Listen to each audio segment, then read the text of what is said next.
ரிலேஷன்ஷிப்ல third party இருக்காங்களா? Third party means not only affair.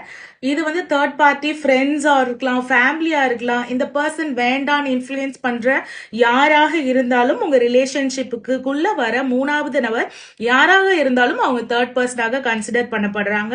If you want detailed personal reading you can contact me. ஓகேங்களா? So file number 1, file number 2 நம்ம select பண்ணுவோம். File selection is very important.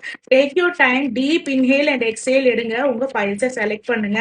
பார்க்கலாம் உங்களோட ரிலேஷன்ஷிப்ல third party இருக்காங்களா? Ask this universe. So file number 1, it's maybe the ace card. ஒரு female இருக்காங்க. ஓகேங்களா? ஒரு female is influencing.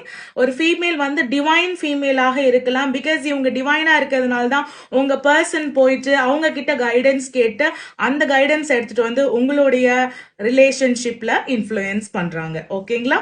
Lady third party is in your relationship.